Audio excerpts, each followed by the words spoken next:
मेरा नाम फैसल है और मैं एक मिडिल क्लास फैमिली से बिलोंग करता था। मेरे माता पिता तो बचपन में ही मुझे छोड़कर चले गए थे। 7 साल की उम्र से मेरे चाचा चाची ने मुझे पाल पोस कर बड़ा किया था। उन लोगों ने मुझे सारी जिंदगी बहुत प्यार किया था। मेरी चाची की 2 बेटियां थी और दोनों ही बहुत प्यारी थी। जीते जी मेरे पापा का सपना था कि वो मुझे हायर स्टडी करवाकर किसी कामयाब इंसान के रूप में देखना चाहते थे। मगर जब मैं 7 साल का था तभी पापा और मम्मी दोनों ही मुझे इस दुनिया से छोड़कर चले गए थे।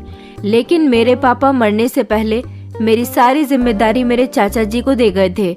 मैं अपने मम्मी पापा का इकलौता बेटा था। मेरे चाचा ने मुझे बिल्कुल अपने बेटे की तरह पाला था।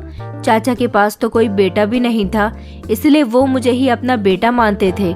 मेरे पापा का बिजनेस बहुत अच्छा था, इसलिए पापा ने अपने हिस्से की सारी प्रॉपर्टी मरने से पहले मेरे नाम कर दी थी और इस प्रॉपर्टी से मेरे चाचा जी ने मेरी पढ़ाई पूरी करवाई थी। मेरे पापा का काफी सारा बैंक बैलेंस था जो मेरे नाम पर था और काफी प्रॉपर्टी भी थी, जबकि मेरे चाचा का मामूली सा बिजनेस था। चाचा चाची ने बचपन से ही मेरा बहुत ख्याल रखा था। मैं दिल्ली यूनिवर्सिटी में पढ़ा था, जबकि मेरा घर हैदराबाद में था। 7 साल पहले जब मैं यूनिवर्सिटी गया था तो सिर्फ मेरे चाचा चाची से फोन पर बात ही होती थी। जब अपनी पढ़ाई पूरी करने के बाद मैं चाचा चाची के घर आया तो मुझे बहुत खुशी मिली थी, क्योंकि मेरे माँ बाप के बाद मेरे लिए वही सब कुछ थे। उनकी 2 बेटियां थी। बड़ी बेटी का नाम रूही और छोटी बेटी का नाम मुस्कान था। दोनों ही बहुत खूबसूरत थी। उन दोनों के साथ मेरी बहुत अच्छी दोस्ती थी। मुस्कान तो मुझे अपना भाई मानती थी और दोनों ही मुझसे उम्र में छोटी भी थी। लेकिन रूही बिहेवियर की बहुत अलग थी। वो ज्यादा किसी से बात नहीं करती थी, लेकिन मैंने देखा था कि वो बचपन से ही मेरे बहुत करीब आने की कोशिश करती थी। रूही के अंदर एक कमी थी। रूही एक टांग से विकलांग थी। वो ठीक से चल नहीं सकती थी। कई साल गुजरने के बाद हम लोग जवान हो गए थे। मेरी पढ़ाई पूरी हो गई थी, इसलिए मुझे अब घर जाना था। मैं घर आया तो सब लोगों ने मेरा अच्छी तरह से वेलकम किया था। सब लोग मेरे घर आने से बहुत खुश हुए थे। मैं भी इतने साल बाद सबसे मिला था, इसलिए मेरी खुशी के ठिकाने नहीं थे। अपना घर तो अपना घर ही होता है। यहाँ आने के बाद मुझे जितना इन लोगों से मिलने की खुशी हुई थी, उतना ही मुझे अपने पेरेंट्स की याद भी आई थी कि काश अगर वो आज जिंदा होते तो अपने बेटे की पढ़ाई पूरी होने पर कितना खुश होते। अब मुझे अपनी जॉब की जुगाड़ करनी थी, क्योंकि मैं काफी पढ़ा लिखा था, इसलिए मुझे किसी तरह से गवर्नमेंट जॉब की तलाश थी। और फिर वक्त गुजरने के साथ साथ मेरी गवर्नमेंट जॉब भी लग गई थी। समय कई साल आगे बढ़ गया था। इस दौरान मुस्कान का रिश्ता आया था। चाचा चाची बहुत ज्यादा कंफ्यूज हो रहे थे कि वो क्या करे। उन लोगों ने इस बारे में मुझसे डिस्कशन किया तो मैंने उनको यही बताया था कि अगर रिश्ता अच्छा है तो आप लोगों को मुस्कान की शादी यहीं पर कर देनी चाहिए। लेकिन दिक्कत ये थी कि मुस्कान से बड़ी रूही थी। बड़ी बेटी से पहले वो लोग छोटी बेटी की शादी नहीं करना चाहते थे। वो लोग सबसे पहले अपनी बड़ी बेटी की ही शादी करना चाहते थे, मगर रूही की शादी होना तो पॉसिबल नहीं था, क्योंकि रूही का एक टांग से विकलांग होने की वजह से उसके रिश्ते नहीं आते थे। जबकि मुस्कान खूबसूरत थी, इसलिए उसके रिश्ते आने लगे थे। चाचा चाची इस बात से बहुत ज्यादा परेशान थे। उन लोगों की परेशानी तो मुझसे भी सही नहीं जाती थी और कभी कभी तो मुस्कान को भी अफसोस होता था कि बड़ी बहन की वजह से उसके पेरेंट्स उसके लिए अच्छे अच्छे रिश्ते ठुकरा रहे हैं। लेकिन चाचा चाची अपनी दोनों ही बेटियों के लिए परेशान थे। मैंने उनको यही समझाया था कि अगर मुस्कान का रिश्ता आ रहा है तो आप लोग उसकी शादी कर दीजिए। इस दौरान रूही का कोई रिश्ता आ जाता है तो उसकी भी शादी हो जाएगी। हमें रूही की वजह से मुस्कान की उम्र नहीं निकालनी चाहिए, क्योंकि अभी मुस्कान के खूबसूरत होने की वजह से उसके रिश्ते आ रहे हैं और उसकी जवानी की उम्र है। लेकिन अगर आगे चलकर उसकी उम्र ज्यादा हो गई और उसके रिश्ते नहीं आएंगे, अभी तो आप रूही के लिए परेशान हो रहे हो, लेकिन आगे चलकर आपको कहीं मुस्कान के लिए परेशान ना होना पड़ जाए। मेरी बात चाचा जी को बिल्कुल ठीक लगी थी, मगर चाची इस बात के लिए राजी नहीं हो रही थी। चाची कहती थी कि पहले ही बड़ी बेटी के रिश्ते नहीं आते, छोटी बेटी की शादी हो गई तो उसके रिश्ते आना और भी बंद हो जाएंगे। इस तरह तो उसकी कभी शादी ही नहीं होगी। मैंने चाची से कहा था कि चाची आप फिक्र मत करो, हमारी रूही की भी शादी जल्दी ही हो जाएगी, लेकिन आपको पहले मुस्कान के बारे में सोचना चाहिए। मेरी बात मानते हुए चाचा चाची ने मुस्कान की शादी कर दी थी, क्योंकि उसके लिए एक अच्छे परिवार से रिश्ता आया था जहाँ पर मुस्कान बहुत खुश रह सकती थी। अब रूही घर में अकेली रह गई थी। अफसोस तो उसे भी बहुत था कि वो बड़ी बहन थी, पहले उसकी शादी होनी चाहिए थी, मगर नसीब में पहले मुस्कान की शादी लिखी हुई थी। रूही शुरू से ही मुझसे दोस्तियां बढ़ाने की कोशिश करती थी, मगर मैं उसे बहन की नज़र से देखता था। मैंने कभी भी उन दोनों बहनों पर गंदी नज़र नहीं डाली थी। आखिरकार वो मेरे चाचा की बेटियां थी। मुस्कान तो मुझे अपना भाई ही समझती थी, लेकिन रूही की अजीब अजीब हरकतें मुझे बहुत परेशान करती थी। जब मैं हॉस्टल में रहता था तब वो मुझे अजीब अजीब से मैसेज करती थी। उसके मैसेज से तंग आकर मैंने उसका नंबर कई बार ब्लॉक कर दिया था। वो कहती थी कि वो मुझे अपना भाई नहीं मानती, वो मुझे अपना दोस्त बनाना चाहती है, मगर मुझे अपनी कजिन्स के साथ दोस्ती बढ़ाने का कोई शौक नहीं था। मैं जब अपने ऑफिस से घर आता था तो रूही मेरे इंतजार में दरवाजे पर ही बैठी हुई होती थी और फौरन नौकरानी से मेरे लिए पानी लाने को कहती थी। मुझे उसकी ये हरकत थोड़ी अजीब लगती थी, न जाने कि वो मेरी फिक्र करती थी। मैं बीमार होता तब भी उसे मेरी बहुत फिक्र होती थी। वो यही कहती थी कि मुस्कान के जाने के बाद मैं अकेली हो गई हूँ। फैसल, तुम भी मुझसे कोई बात नहीं करते हो, तुम चाहो तो मुझसे दोस्ती बढ़ाकर मेरे अकेलेपन को दूर कर सकते हो।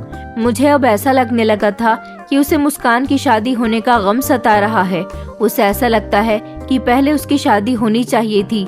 सब कुछ इसी तरह से चल रहा था जब एक दिन हम लोगों को एक अजीब सी खबर मिली थी। चाचा जी की दुकान से फोन आया कि उनकी तबीयत अचानक बिगड़ गई। मैं जैसे ही उनकी दुकान पर पहुंचा तो उनकी तबीयत सच में बहुत ज्यादा खराब थी। मैं जल्दी से उन्हें अस्पताल लेकर चला गया। चाचा जी वहां पर 2 दिन तक एडमिट रहे। फिर उसके बाद डॉक्टर ने हमें एक ऐसी खबर सुनाई जो हमारे लिए बहुत खतरनाक साबित हुई थी।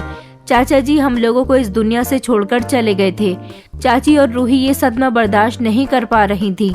उन लोगों को मैंने बड़ी मुश्किल से संभाला था। चाचा जी की मौत का तो मुझे भी बहुत अफसोस था। आखिरकार वो मेरे पापा के भाई होने के साथ साथ मेरे लिए मेरे पापा के जैसे ही थे। अब वो भी हमें इस दुनिया से छोड़कर चले गए थे। चाची रोते हुए बार बार यही कह रही थी कि अब आपके बिना रूही के बारे में कौन सोचेगा, आपके बिना हम दोनों का क्या होगा। मैंने चाची को तसल्ली दिलाई थी कि आप फिक्र न करें, मैं आपका और रूही का ख्याल रखूंगा। आखिर आप लोगों ने भी तो बचपन से लेकर अब तक मेरा ख्याल रखा है। मैं कभी भी आप दोनों को अकेला नहीं छोड़ूंगा। एक बेटे की तरह आप लोगों की सेवा करूंगा। और इसी तरह मैं चाची और रूही का बहुत ख्याल रखता था। मुस्कान तो अपने ससुराल में बहुत खुश थी। कई महीने इसी तरह से गुजर गए थे, मगर मैंने नोटिस किया था कि चाची बातों ही बातों में मुझसे रूही की शादी की बात किया करती थी। वो बार बार यही कहती थी कि मैं चाहती हूँ कि रूही की शादी हो जाए, उसके लिए कोई तुम्हारे जैसा ही लड़का मिल जाए। मैंने चाची से कहा था कि आप फिक्र न करें, मैं रूही के लिए कोई अच्छा रिश्ता तलाश करने की कोशिश कर रहा हूँ। मैंने काफी सारे लोगों से रूही के बारे में कहा हुआ है। चाची कहती थी कि बेटा, रूही बहुत अच्छी लड़की है, मुझे उसके लिए बिल्कुल तुम्हारे जैसे ही लड़की की तलाश है, क्योंकि तुम बहुत अच्छे हो। तुम जैसा बेटा तो ऊपर वाला हर किसी को दे, जिसे अपने घर वालों की बहुत परवाह है, जो एक अच्छा और ईमानदार इंसान है। मैं चाची से कहता था कि चाची, आपने ही तो मेरी परवरिश की है, मैं अच्छा भी तो आपकी वजह से ही बन सका हूँ। रूही भी मेरे बहुत करीब आने की कोशिश करती थी। रात के टाइम पर वो मेरे कमरे में आ जाती थी और मेरी फिक्रमंद होने लगती थी। कहती थी कि तुम हम लोगों का कितना ख्याल रखते हो। इसी बहाने कभी वो मेरा हाथ पकड़ लिया करती थी तो कभी मुझे कंधे से टच करने की कोशिश करती थी, मगर मैं उससे हमेशा दूर रहता था। मुझे भी उसकी फिक्र थी, इसलिए मैंने कई रिश्ते करने वाले लोगों से उसके बारे में बात की हुई थी, लेकिन उसके विकलांग होने की वजह से उसके लिए कोई भी अच्छा रिश्ता नहीं मिल पा रहा था। चाची भी चाचा जी के मरने के बाद मुझे पहले से ज्यादा प्यार जताने लगी थी और हर दूसरे तीसरे दिन मेरी पसंद का खाना बनाया करती थी। मुझे मेरे दोस्त ने अपनी शादी के लिए इनवाइट किया हुआ था और फिर उसकी शादी का दिन भी आ गया था जब हमारे सारे दोस्त उसकी शादी में गए थे। वहां जाने के बाद हम सब लोग बहुत एंजॉय कर रहे थे। हम सब लोग बारात में गए हुए थे। यहाँ पर मर्द और औरतों के लिए अलग अलग खाने का इंतजाम किया गया था, इसलिए यहाँ पर मर्दों के लिए काफी खुला खुला सा माहौल था। सारे लड़के गानों पर डांस कर रहे थे। यहाँ पर कोई भी लड़की नहीं थी, मगर जब मेरे दोस्त का निकाह होने के बाद विदाई का समय आया तो मेरे दोस्त की वाइफ के साथ मैंने खूबसूरत लड़की को देखा था। जिसको पहली नजर में देखकर बस मैं देखता ही रह गया था। उसके चेहरे से नजर हटाना मेरे लिए मुश्किल हो रहा था, क्योंकि वो लड़की बहुत ज्यादा खूबसूरत थी। मैंने देखा था कि विदाई के टाइम पर उसकी आंखों में आंसू थे और वो रोते हुए भी मुझे बहुत अच्छी लग रही थी। बारात तो अपने घर वापस जा चुकी थी। मैं भी शादी से खाना खाकर अपने घर वापस आ गया था और यहाँ आने के बाद कपड़े चेंज करके मैं जब अपने बिस्तर पर लेट गया तो मुझे लेटते ही नींद आ गई थी, क्योंकि मैं बहुत थक गया था। इस 5 मिनट की नींद में मेरी आंखों के सामने उस लड़की का चेहरा घूमकर रह गया था। वो सपने में मुझसे बातें कर रही थी। तभी अचानक रूही ने आकर मुझे जगा दिया। मैं घबराकर उठा था और फिर मुझे मालूम हुआ कि मैं सपना देख रहा हूँ। रूही मुझसे कह रही थी कि चाची को बुखार आ रहा है, उन्हें डॉक्टर के यहाँ लेकर चले जाओ। रूही की बात सुनकर मैं घबरा गया था और मैं जल्दी से चाची के कमरे में गया। उनको देखा तो उन्हें बहुत तेज बुखार था। मैं उन्हें अपनी गाड़ी में बिठाकर डॉक्टर के यहाँ ले गया था। रात का टाइम था, इसलिए कोई डॉक्टर भी नहीं मिल रहा था। बड़ी मुश्किल से मैंने एक डॉक्टर के घर का दरवाजा बजाया और फिर मैं चाची को दवाई दिलवाकर लाया था। चाची की तबीयत जब कुछ बेहतर हुई तो मैं वापस अपने कमरे में आ गया था और सोचने लगा था कि काश फिर से मुझे वही सपना आ जाए। लेकिन फिर तो मुझे सारी रात उस लड़की के ख्याल में नींद ही नहीं आई थी और अगले दिन मैं ऑफिस चला गया था। ऑफिस में भी बार बार मेरी आंखों के सामने उसी लड़की का चेहरा घूम रहा था। घर लौटते समय मेरे दोस्तों का फोन आ गया था और उन्होंने कहा था कि आज जल्दी तैयार हो जाना, रिसेप्शन में जाना है। मैं जैसे ही घर पहुंचा तो जल्दी जल्दी तैयार होने लगा। मुझे तैयार होता हुआ देखकर रूही मेरे कमरे में आई और कहने लगी कि आज तो तुम बहुत स्मार्ट लग रहे हो। मैं नहीं चाहती कि तुम रिसेप्शन में जाओ। उसकी ये बात सुनकर मैं उसे गौर से देखने लगा था। वो कहने लगी क्योंकि तुम बहुत अच्छे लग रहे हो, अगर तुम रिसेप्शन में चले गए तो तुम्हें किसी की नजर लग जाएगी। फिर जल्दी से उसकी बात पर मैं मुस्कुरा दिया था और मैं घर से निकल गया था, क्योंकि मेरे दोस्तों की कॉल आ रही थी। हम सब लोग एक साथ मेरे दोस्त के रिसेप्शन में पहुंच गए थे। मेरी नजरें वहां पहुंचते ही उसी लड़की को ढूंढ रही थी, लेकिन वो मुझे कहीं नजर नहीं आ रही थी। मैं बार बार उसे तलाश कर रहा था, लेकिन फिर थोड़ी देर के बाद वो मुझे दिखाई ही दे गई थी। पर आज तो वो कल से भी ज्यादा सुंदर लग रही थी। गुलाबी रंग के सूट और लंबे लंबे बालों की चोटी में वो बहुत ज्यादा सुंदर लग रही थी। मैं तो उसे देखता ही रह गया था। यकीन ही नहीं आ रहा था कि जमीन पर इतनी खूबसूरत लड़कियां भी रहती हैं। मैं उसकी मोहब्बत में दीवाना हो गया था। इस लड़की को देखने के बाद मेरी दिलचस्पी रिसेप्शन से बिल्कुल ही खत्म हो गई थी और मेरे दोस्त बार बार मुझसे कह रहे थे कि तुम्हारा ध्यान कहाँ पर है, तुम कहाँ खोए खोए हो। मगर मैंने बड़ी मुश्किल से अपने दोस्तों की तरफ ध्यान लगाया था, क्योंकि मेरी नजरें बार बार उसी लड़की को तलाश कर रही थी। मैं आज भी जब घर आया तो मेरी हालत बहुत बुरी हो रही थी और बार बार मेरी आंखों के सामने उसी लड़की का चेहरा आ रहा था। लेकिन मेरे अंदर अब बहुत बेचैनी बढ़ गई थी। मैं उस लड़की से मिलना चाहता था। यही वजह थी कि जैसे ही मेरे दोस्त की शादी को कुछ दिन गुजर गए तो मैंने उसे फौरन उस लड़की के बारे में इंफॉर्मेशन निकालने के लिए कहा। मेरे दोस्त को इस बारे में कुछ भी नहीं पता था कि मैंने आखिर किस लड़की को पसंद किया है। मेरे बताने पर भी वो समझ नहीं पा रहा था। इसलिए मेरे दोस्त ने मोबाइल में अपनी शादी के काफी सारे फोटोज मुझे दिखाए, जिसमें मुझे वो लड़की मिल गई थी। और फिर मैंने अपने दोस्त को उसके बारे में बताया था तो वो उसे फौरन ही पहचान गया था। वो लड़की उसकी कजिन थी, उसके मामा की बेटी। मैंने अपने दोस्त से कहा कि तुम अपनी माँ से बात करो, मैं अपनी चाची को इस लड़की के घर लेकर जाना चाहता हूँ इसका रिश्ता मांगने के लिए। मेरी बात सुनकर अचानक मेरे दोस्त को गुस्सा आ गया। वो मुझे समझाने लगा कि ये लड़की तुम्हारे लिए ठीक नहीं है। वो कहने लगा कि तुम कहाँ और वो कहाँ। मेरे दोस्त का मतलब ये था कि मैं एक अच्छी नौकरी करने वाला, अच्छे परिवार से बिलोंग करने वाला लड़का था, जबकि वो मामूली सी और गरीब बाप की बेटी थी। उसके मुताबिक मैं ऐसी लड़की को डिजर्व नहीं करता था जो एक गरीब परिवार से हो। मगर मुझे इस बात से कोई भी मतलब नहीं था। उसने कहा था कि आखिर तुम कैसे इस लड़की के साथ शादी कर सकते हो। मैंने अपने दोस्तों से कहा कि तुम नहीं जानते, मैं इससे मोहब्बत करने लगा हूँ और हर हाल में इससे शादी करना चाहता हूँ। मेरी इतनी एक्साइटमेंट देखकर मेरा दोस्त खामोश हो गया था। हालांकि वो कुछ कहना चाहता था, ये शायद मुझे इस मामले से रोकना चाहता था, लेकिन उसने मुझे नहीं रोका। मैंने उसको काम दिया था कि तुम जाकर अपने मामा को बता दो कि मैं कल ही अपनी चाची को लेकर आ रहा हूँ। मैं घर जाकर अपनी चाची को भी इस लड़की के बारे में बताता हूँ ताकि वो इस रिश्ते पर ध्यान दे सके। मैंने घर आकर चाची को लड़की के बारे में बताया तो चाची के होश उड़ गए थे। वो कहने लगी कि बेटा, ये तुम क्या कर रहे हो? मैं ऐसे कैसे उस लड़की के घर रिश्ता लेकर जा सकती हूँ जिसको मैं जानती भी नहीं हूँ। चाची की बात करने में बहुत घबराहट थी।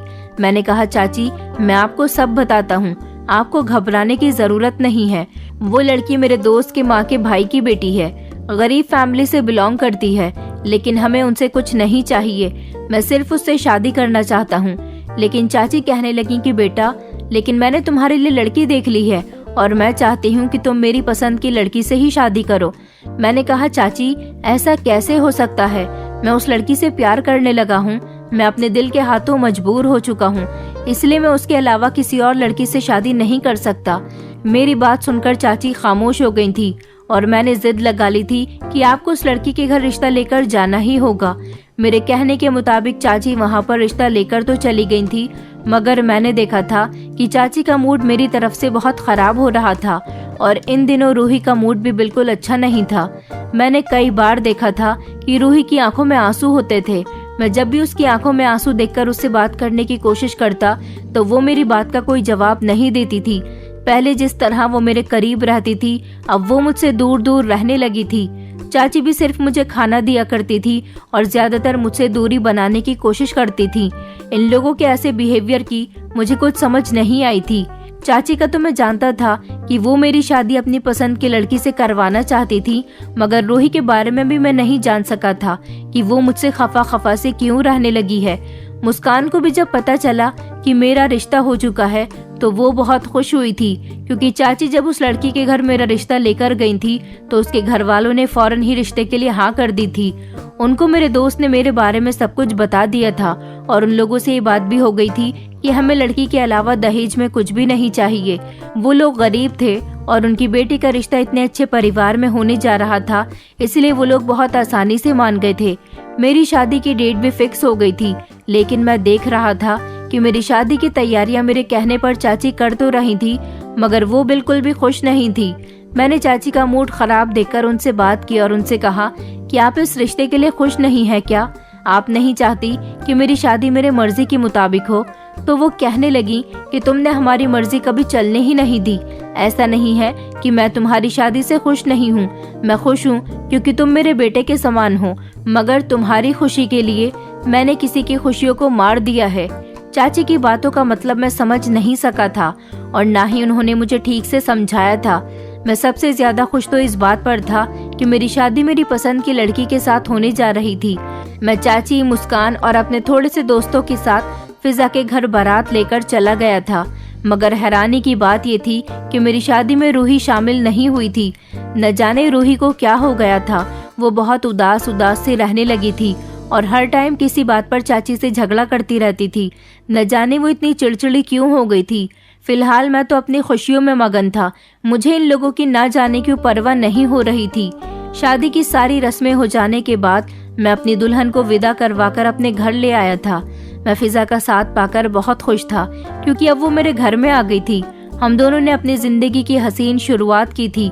मैंने उसे अपनी मोहब्बत और अपनी दिल लगी के बारे में बताया तो उसे भी एहसास हो गया था कि मैं उसे कितना प्यार करता था, और फिर धीरे धीरे वो भी मेरी मोहब्बत में डूबती चली गई थी। हम दोनों एक दूसरे के साथ बहुत खुश रहते थे। फिजा घर के सारे काम किया करती थी, मगर न जाने क्यों चाची और रूही का मूड फिजा की तरफ से बहुत खराब रहता था। चाची तो फिजा से ठीक से बात भी नहीं करती थी, जबकि रूही अपने कमरे से बाहर ही नहीं निकलती थी। सारा टाइम वो अपने कमरे में रहती थी। एक दिन मुझे फिजा ने बताया था कि रूही की तबीयत ठीक नहीं है। फिजा के मुंह से ये बात सुनकर मुझे रूही के लिए परेशानी होने लगी थी, इसलिए मैं उससे मिलने के लिए उसके कमरे में गया। सोचा कि उसके हालचाल पूछ लेता हूँ और अगर उसकी तबीयत ठीक नहीं है तो उसे डॉक्टर के यहाँ ले जाता हूँ। मैं रूही के कमरे में चला गया। वहाँ जाकर देखा तो रूही बहुत ज्यादा कमजोर हो रही थी। उसकी आंखों के नीचे काले घेरे थे। ऐसा लगता था जैसे वो ना जाने कब से रो रही है। मैंने उससे कहा था कि रूही, तुम्हें क्या हो गया है? तुम क्यों इतनी बीमार होती जा रही हो? क्या तुम्हें कोई परेशानी है? मेरी बात सुनकर रूही कहने लगी कि आज तुम्हें मेरे कमरे में आने की और मेरे हालचाल पूछने की फुर्सत मिल गई। मैंने कहा, मुझे तो फुर्सत मिल गई है, मगर तुम तो मेरी शादी में भी नहीं गई थी। चलो मेरे साथ, मैं तुम्हें डॉक्टर के यहाँ ले जाने के लिए आया हूँ। मेरी बात सुनकर उसने कहा कि मैं ठीक हूँ, मुझे तुम्हारे साथ कहीं नहीं जाना, मुझे नींद आ रही है, तुम मेरे कमरे से जा सकते हो। उसकी ऐसी बेरुखी देखकर मैं चिढ़ गया था और फिर मैं उसे इग्नोर करते हुए कमरे से बाहर निकल आया था, क्योंकि मैं शुरू से ही ऐसा था। जो मुझे नखरे दिखाता था मैं उसे भाव नहीं देता था। फिजा पूछने भी लगी थी कि रूही को डॉक्टर के यहाँ नहीं लेकर गए, तो मैंने कहा कि वो अपनी हालत की खुद जिम्मेदार है, क्या पता उसे क्या हो गया। उधर चाची सारा दिन अपनी बेटी के पास रहती थी। मेरी पत्नी के पास बैठना उनको पसंद नहीं था और न ही उसके साथ वो कोई बातचीत किया करती थी। फिजा ने कभी भी मुझे रूही और चाची की शिकायत नहीं की थी, जबकि मैं खुद ही घर का माहौल देख लिया करता था। पता नहीं वो दोनों ऐसा क्यों कर रही थी। एक तो मैं इस बात से परेशान था और दूसरी तरफ मुझे एक और परेशानी ने घेर लिया था। मुझे एक ऐसी बीमारी हो गई थी जिसके बारे में मैं किसी को भी कुछ नहीं बता सकता था। डॉक्टर ने कहा था कि तुम नामर्द हो और लगता है कि तुम कभी ठीक नहीं हो सकते। डॉक्टर की बात सुनकर मुझे एक गहरा सदमा लगा था। इस बारे में मैंने अपनी पत्नी को कुछ नहीं बताया था। मैं नहीं चाहता था कि वो मेरी वजह से परेशान हो जाए या फिर मेरी इस बीमारी के बारे में सुनकर मुझे छोड़कर चली जाए, क्योंकि बहुत सी लड़कियां ऐसी होती हैं जो अपने पति की ऐसी बीमारी को सुनकर उसे बहुत जल्द छोड़कर चली जाती हैं। मैं अपनी इस बीमारी की वजह से बहुत परेशान रहता था। फिजा मुझसे पूछती भी थी कि आखिर आपको क्या हुआ है, क्यों इतना परेशान रहने लगे हो।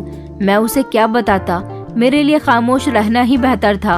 और इसी तरह मैं धीरे धीरे उससे दूर होता गया, बहुत दूर हो गया। लेकिन हैरानी इस बात की थी कि फिजा ने कभी मुझसे इस बात के लिए कोई शिकायत नहीं की। मैं उसकी हिम्मत पर हैरान होता था कि वो भी मेरी मोहब्बत में इतनी पागल हो चुकी थी कि जैसा मैं कहता था वो वैसा ही कर लिया करती थी। मेरे आगे उसने कभी भी कोई सवाल नहीं किया था। वो कैसे सब्र कर सकती थी, कैसे इस तरह रह सकती थी। उसकी जगह अगर कोई और औरत होती तो जरूर इस बात पर हंगामा करती।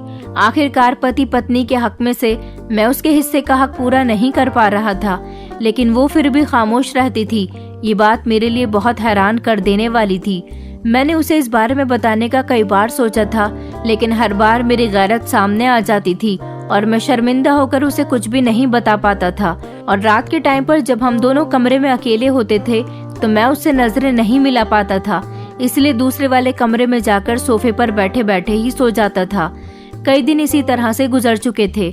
मैं बहुत ज्यादा परेशान रहने लगा था। मेरी कुछ समझ नहीं आ रहा था मैं अपनी इस बीमारी का क्या करूं। मैं डॉक्टर के पास अपना ट्रीटमेंट करवाने के लिए भी गया था, जिस पर डॉक्टर ने कहा था कि आपने नामर्दी की दवाइयां खाई हुई हैं। डॉक्टर की बात सुनकर तो मैं हैरान हो गया था।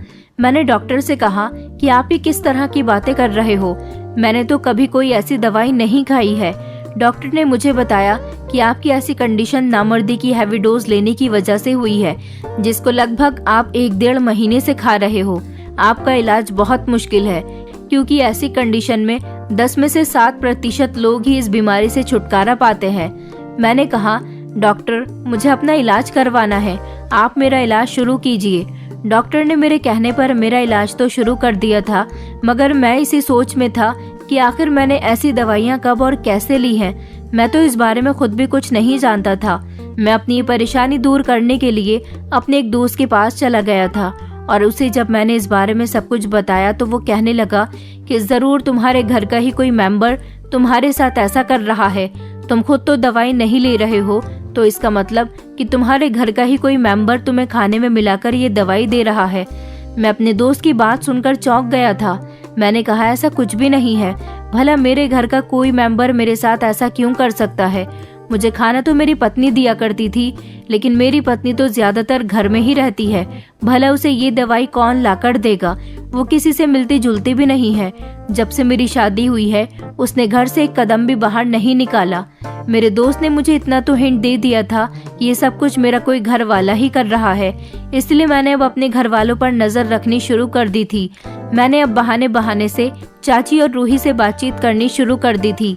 मैं देख रहा था कि उन लोगों का बिहेवियर कैसा था मेरी पत्नी के साथ, मगर फिर भी मैं जबरदस्ती उन लोगों के साथ बातचीत कर रहा था, ताकि उन लोगों की बातचीत के अंदाज से मुझे पता चल सके कि मेरे साथ ये सब कौन कर रहा है।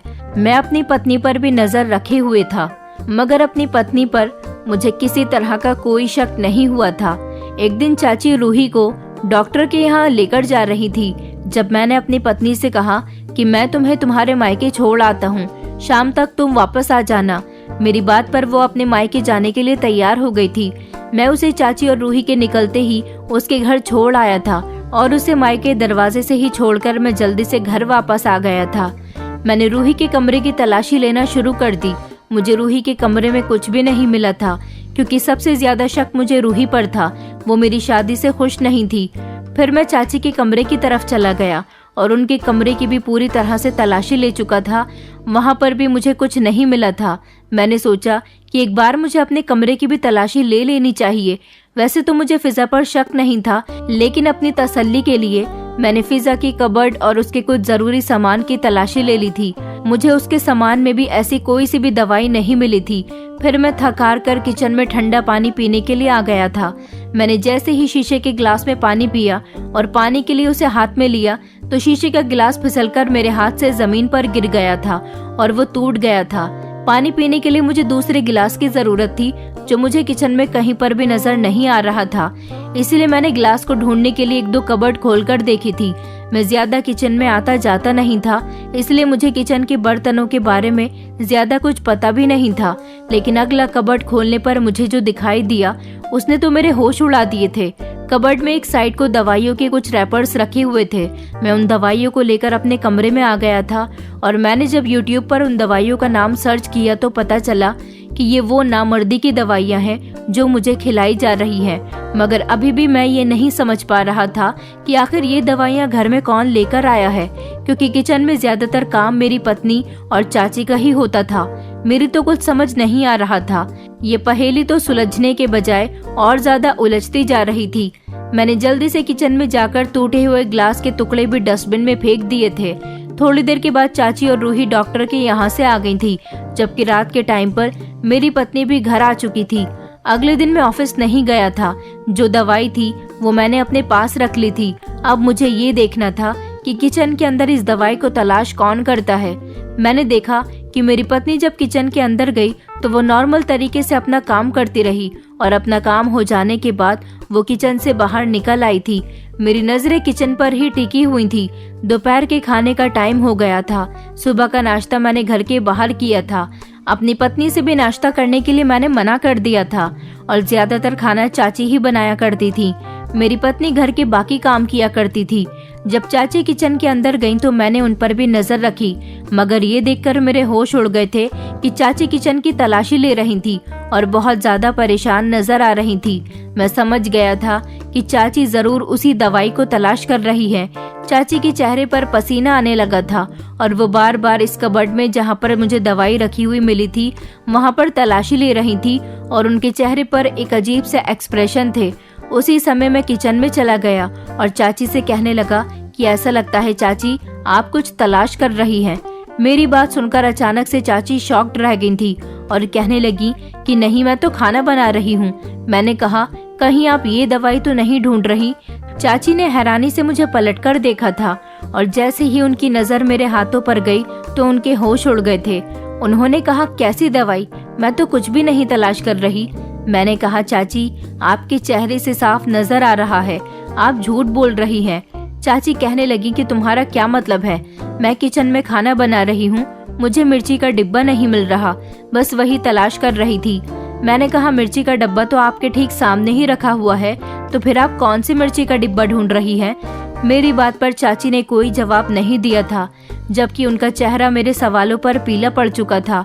मेरी आंखों में खून खौल उठा था। मैंने चाची से कहा मैं तो आपको अपनी माँ समान समझता था, आखिर आपने मेरे साथ ऐसा क्यों किया? मुझसे ऐसी भी क्या गलती हो गई थी जो आप मुझे नामर्द बनाने पर तैयार हो गई? मेरी बात पहले तो चाची सुनती रही थी और फिर थोड़ी देर के बाद उनका गुस्सा हाई हो गया था। वो कहने लगी कि तुम्हारा क्या मतलब है, तुम क्या कहना चाहते हो? क्या तुम्हारी कोई गलती नहीं थी? तुम्हारी वजह से मेरी बेटी की जिंदगी बर्बाद हो गई। मैं चाहती थी कि अपनी रूही की शादी तुम्हारे साथ करवा दूंगी। इस तरह मेरी बेटी तुम्हारी पत्नी भी बन जाएगी और इस घर में भी रहेगी। तुम हमारे घर के बच्चे हो, उसका बहुत ख्याल रखोगे, मगर तुमने मेरी बेटी का फायदा उठाया। तुमने उसके ही सामने इस घर में दूसरी लड़की को लाकर बिठा दिया। मेरी बेटी तुमसे प्यार करती थी। क्या ही हो जाता अगर तुम मेरी विकलांग बेटी को एक्सेप्ट कर लेते। सारे जमाने ने उसे ठुकरा दिया, मगर मुझे तुमसे उम्मीद थी कि तुम मुझसे शादी जरूर करोगे। आखिर बचपन से लेकर अब तक मैंने और तुम्हारे चाचा ने तुम्हारी परवरिश की है। क्या तुम मेरे और मेरी बेटी के लिए इतना नहीं कर सकते थे? मैं तुम्हारी अपनी बेटी के साथ शादी करवाकर अपनी बेटी को तुम्हारे साथ खुश देखना चाहती थी, मगर जिस दिन से तुमने इस लड़की के साथ शादी की है वो बीमार रहने लगी है। वो पहले से ही विकलांग है, ऊपर से तुम्हारी शादी ने उसे और ज्यादा बीमार भी बना दिया। मेरी बेटी दिन रात रोती रहती है। दुनिया ने उसे एक्सेप्ट नहीं किया, मगर उसे उम्मीद थी कि तुम उसे एक्सेप्ट जरूर करोगे। यही वजह है कि मैं और मेरी बेटी तुम्हारी पत्नी को पसंद नहीं करते। मैं तुम्हारे कहने पर इस लड़की को इस घर की बहू बनाकर तो ले आई हूँ, मगर मैंने इसे दिल से एक्सेप्ट नहीं किया। अपनी बेटी का बदला लेने के लिए मैंने तुम्हें खाने में नामर्दी की दवाई देना शुरू कर दी, ताकि तुम नामर्द बनकर रहो और अपनी बीवी से दूर रहो। जिस तरह तुमने मेरी बेटी को खुद से दूर कर दिया है, इस तरह तुम भी अपनी मोहब्बत से दूर रहो और तुम्हें भी कोई खुशी नसीब न हो। तुमने हमारी सारी जिंदगी की परवरिश का ये सिला दिया। मेरी बेटी बचपन से अपनी आंखों में तुम्हारे सपने सजाए बैठी है, मगर तुमने उसके सारे सपनों को तोड़ दिया। ये बात कहकर चाची फूट फूट कर रोने लगी थी। चाची की बात सुनकर मुझे बड़ी हैरानी हुई थी कि उनके दिल में मेरे लिए इतनी नफरत भरी हुई थी। उन्होंने मेरे साथ ये सब कुछ किया। रूही मुझसे प्यार करती थी, ये बात तो मैं कभी समझ नहीं पाया था। मुझे ऐसा जरूर लगता था कि वो मेरे करीब आने की कोशिश करती है। मुझे रूही से कभी प्यार मोहब्बत वाली फीलिंग आई ही नहीं थी। मैं तो उसे अपनी बहन मानता था। कभी मैंने उसके बारे में कुछ ऐसा वैसा नहीं सोचा था, लेकिन मैं जिसे पसंद करता था शादी भी उसी से करना चाहता था। चाची ने बदले की आग में मेरे लिए बड़ी मुसीबत खड़ी कर दी थी। उनकी दवाइयों की वजह से मैं नामर्द हो गया था। उन्होंने ये भी नहीं सोचा कि जिसकी उन्होंने सारी जिंदगी माँ बनकर परवरिश की, वो उसके साथ कितना बड़ा बदला लेने जा रही है। चाची की बातों का मैंने कोई जवाब नहीं दिया था। वो रो रही थी, मैंने उनको तसल्ली भी नहीं दी थी। मगर जैसे ही मैं पलटा तो ये देखकर मैं दंग रह गया था कि किचन के दरवाजे पर खड़ी हुई मेरी पत्नी हम दोनों की सारी बातें सुन चुकी थी। मुझसे खुद की नजरें मिलते हुए देखकर वो कमरे में चली गई थी। मैं भी उसके पीछे पीछे गया और उससे बात करने की कोशिश करने लगा। मैंने उसे बताया कि मैंने तुमसे ये बात छुपाई है, उसके लिए मुझे माफ कर दो। मेरी पत्नी कहने लगी कि कोई बात नहीं, आपको अपना इलाज करवाना चाहिए। मुझे तो सिर्फ आपसे मोहब्बत है। मैं आपके साथ किसी भी हाल में रहने के लिए तैयार हूँ। बस मुझे आपका प्यार और साथ चाहिए। अपनी पत्नी की बात सुनकर मैंने एक गहरी सांस भरी थी, क्योंकि उसकी तरफ से मुझे तसल्ली हो गई थी कि वो मेरे लिए एक अच्छी और मोहब्बत करने वाली पत्नी साबित हुई थी। मगर मैं चाची को इस गलती के लिए माफ नहीं कर सकता था। कई दिनों तक मैं चाची से बहुत नाराज रहा था और रूही के कमरे में भी नहीं गया था। कई दिन इसी तरह से गुजर गए थे। मेरी पत्नी मेरा बहुत ख्याल रखती थी। मेरी सच्चाई जानने के बावजूद भी वो मेरे साथ अच्छे तरीके से रहती थी। एक दिन हमारे यहाँ रूही के लिए एक अमीर परिवार से रिश्ता आया था। उन लोगों ने खुद चाची से रूही के रिश्ते की बात की थी। उन लोगों का कहना था कि उन्हें सिर्फ लड़की से मतलब है। ऐसा इसलिए था क्योंकि लड़का भी एक टांग से विकलांग था और अमीर होने के बावजूद भी उन्हें अपने बेटे के लिए कहीं रिश्ता नहीं मिल रहा था। किसी ने उन्हें रूही के बारे में बताया तो वो लोग रिश्ता लेकर हमारे घर तक पहुंच गए थे।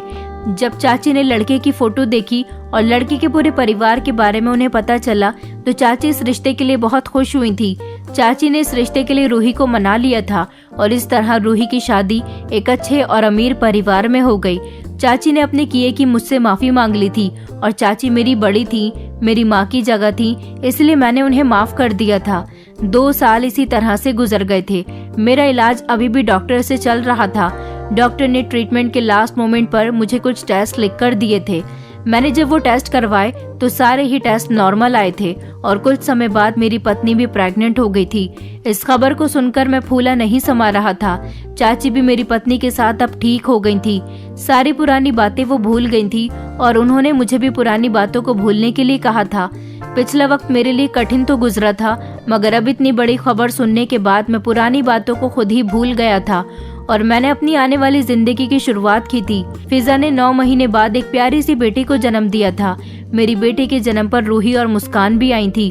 रूही को अपने हस्बैंड के साथ खुश देखकर मुझे बहुत खुशी हुई थी और इस तरह हम सब लोगों ने अपने अपने घर बसा लिए थे। हम सब लोग अपने अपने परिवार में बहुत खुश रह रहे थे। जो कुछ भी हुआ था वो चाची ने बदले की आग में किया था। बदले की आग में इंसान को कभी भी खुदगर्ज नहीं होना चाहिए। बदला लेने से पहले उसे ये जरूर देख लेना चाहिए कि हम बदला लेने के चक्कर में अगर सामने वाले को तकलीफ दे रहे हैं तो याद रहे कि वही तकलीफ पलटकर हमें जरूर मिलनी है। इसलिए बदला लेने के चक्कर में अपने आप को किसी गुनाह में शामिल न करें। सब कुछ ऊपर वाले पर छोड़ दें, वो सबके लिए फैसले करने वाला है। दोस्तों, उम्मीद करती हूँ आपको हमारी कहानी पसंद आई होगी। कहानी पसंद आई है तो वीडियो को लाइक करें, चैनल पर नए हैं तो चैनल को सब्सक्राइब करें और हाँ, नोटिफिकेशन बेल को जरूर दबाएं ताकि अगली अपडेट सबसे पहले आपको मिले।